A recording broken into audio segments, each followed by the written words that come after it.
Reaction में आपका स्वागत है हमारे चैनल में। क्या हम भी हिंदुओं की तरह भारत को मुस्लिम राष्ट्र कहना शुरू कर दें? यह 2050 तक वाकई में भारत मुस्लिम राष्ट्र बन जाएगा?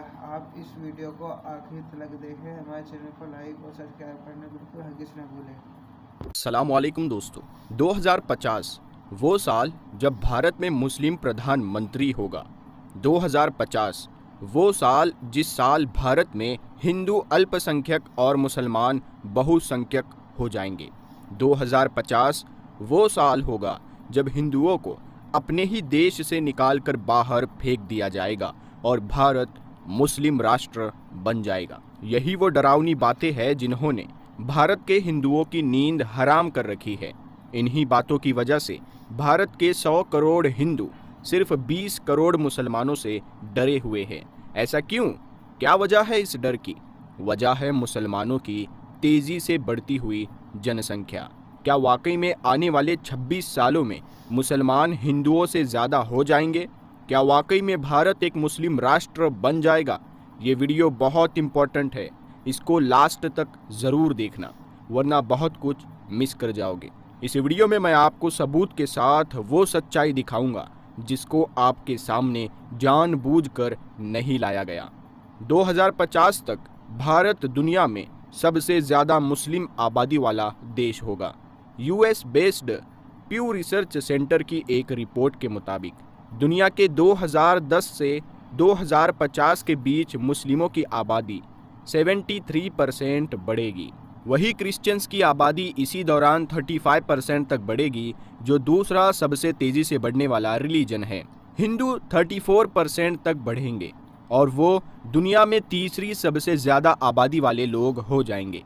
बता दें कि फ़िलहाल भारत दुनिया में मुस्लिम आबादी के मामले में इंडोनेशिया के बाद दूसरे नंबर पर आता है।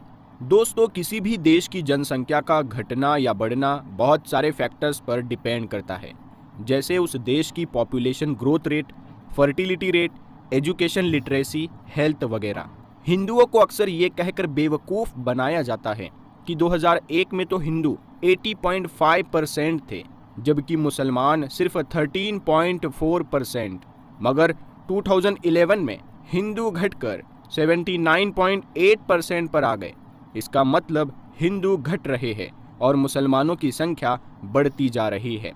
ऐसा ही चलता रहा तो 50 से 60 सालों में भारत मुस्लिम राष्ट्र बन जाएगा। दोस्तों, ये डाटा तो सही है, मगर इसके आगे पीछे का सच जानबूझकर छुपाया जाता है। वो सच हम आपको बताने जा रहे हैं, ध्यान से सुनते रहिएगा।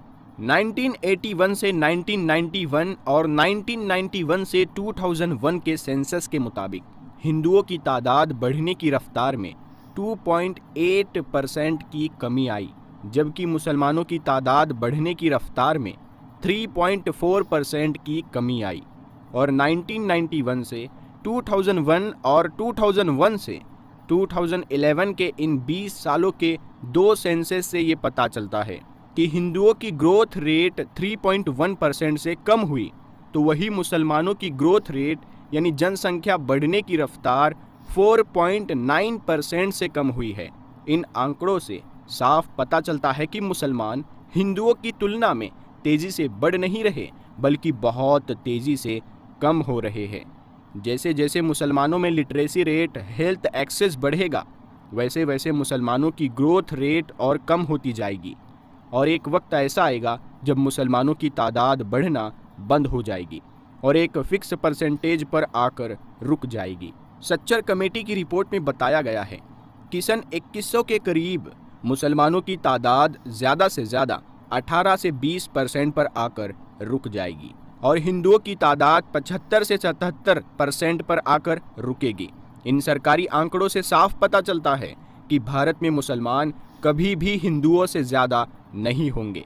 हिंदुओं को तो बस वोट के लिए बेवकूफ़ बनाया जाता है और ये लोग व्हाट्सएप यूनिवर्सिटी में पढ़कर बेवकूफ़ बनते रहते हैं। दोस्तों, दूसरी बात यह है कि हिंदुत्ववादी नेता हिंदुओं को ये कहकर डराते हैं कि मुसलमान मर्द 4 पत्नियां रखता है और 40 बच्चे पैदा करता है। आप खुद गौर करिए, आपने अपने आस पड़ोस या पूरे शहर में कितने ऐसे मुसलमान देखे हैं जिनकी 4 पत्नियां हैं? लाखों में मुश्किल से कोई एक मिलेगा। मगर फिर भी हिंदुओं को ये बात इस तरह बताई जाती है जैसे भारत का हर मुसलमान 4 पत्नियां रखता है। एक ही मुश्किल है संभालना, 4 कहाँ से संभाल लेंगे? खैर, इस चीज़ को हम फर्टिलिटी रेट से समझ सकते हैं, यानी एक महिला अपनी पूरी जिंदगी में कितने बच्चों को पैदा करती है। आप हैरान हो जाओगे कि जिस बात से हिंदुओं को डराया जाता है, हकीकत उससे एकदम उलट है। भारत सरकार के मुताबिक, यानी नेशनल फैमिली हेल्थ सर्वे के हिसाब से 1992-93 में हिंदू महिलाओं में फर्टिलिटी रेट 3.3 और मुसलमानों में 4.4 थी। यानी 1992-93 में एक हिंदू महिला औसतन 3.3 बच्चों को जन्म देती थी, जबकि एक मुस्लिम औरत औसतन 4.4 बच्चों को जन्म दे रही थी। 2005-06 आते आते हिंदू महिलाओं में फर्टिलिटी रेट 3.3 से घटकर 2.7 पर आ गई, जबकि मुस्लिम महिलाओं में फर्टिलिटी रेट 4.4 से घटकर सीधे 3.1 तक आ पहुंची। प्यारे दोस्तों, पूरा ध्यान स्क्रीन पर रखिएगा। आप फर्क देखिए, हिंदू महिलाओं में सिर्फ 0.6 बच्चों की कमी आई, जबकि मुस्लिम महिलाओं में 1.3 बच्चों की कमी आ गई है। फर्टिलिटी गैप देखें तो 1992-93 में हिंदू और मुस्लिम महिलाओं में ये गैप 1.1 बच्चे का था, वो 2005-06 में घटकर सिर्फ 0.4 का रह गया। यानी कि हिंदू और मुस्लिम महिलाएं लगभग सेम तादाद में बच्चों को जन्म दे रही है। ये आंकड़े तो 2005-06 तक के हैं। आज की करंट सिचुएशन देखें तो अब तक ये अंतर भी ख़त्म हो गया होगा, क्योंकि मुसलमानों में लिटरेसी, एजुकेशन और हेल्थ फील्ड में बहुत सुधार आया है। परिवार जितना गरीब, जितना अनपढ़ होता है, उनमें बच्चों की तादाद उतनी ही ज़्यादा होती है। भारत का मुसलमान आज भी गरीब है और सबसे कम पढ़ा लिखा समाज है, इसीलिए मुसलमानों की तादाद बढ़ती है। मगर आने वाले वक्त में मुस्लिम समाज एजुकेट होगा, तब जनसंख्या भी नियंत्रण में आती रहेगी। इन आंकड़ों से साफ जाहिर होता है कि भारत का मुसलमान जनसंख्या नियंत्रण में हिंदुओं से बेहतर प्रदर्शन कर रहा है। भारत का हिंदू जब तक बीजेपी आरएसएस के झूठे जाल में फंसा रहेगा, तब तक देश बर्बाद होता रहेगा। बीजेपी आरएसएस के नेता हिंदुओं को मुसलमानों की तादाद का डर दिखाकर सत्ता में जमे रहेंगे। वो कभी भी एजुकेशन, हेल्थ, इकोनॉमिक डेवलपमेंट की बात नहीं करेंगे। जिस दिन करेंगे उसी दिन सत्ता गवा बैठेंगे।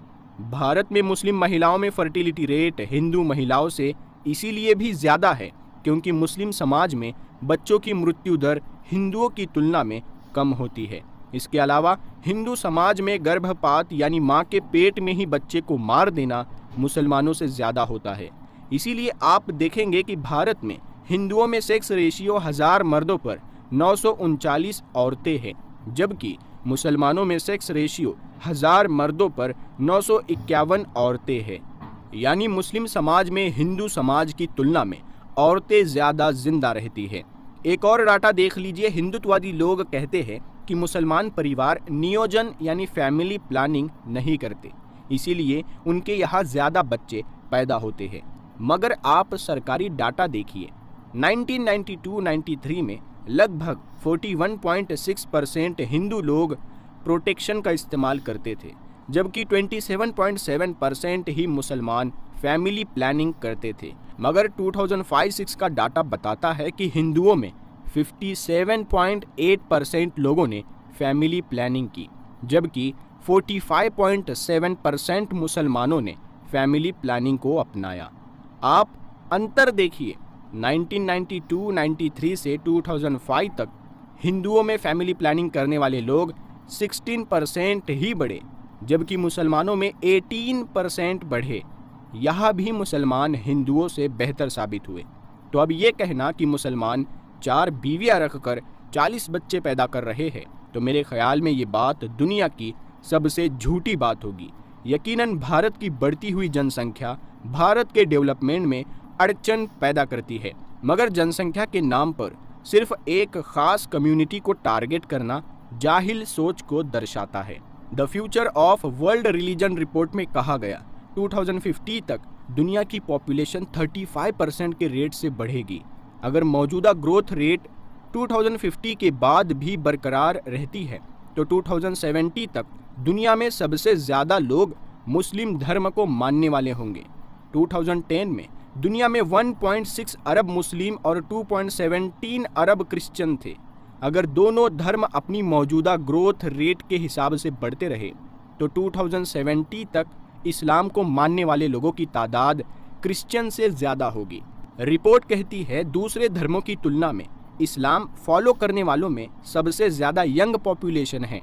इस्लाम में 34% पॉपुलेशन 15 साल से नीचे वालों की है, जबकि दुनिया में 15 साल से नीचे एवरेज 27% पॉपुलेशन है।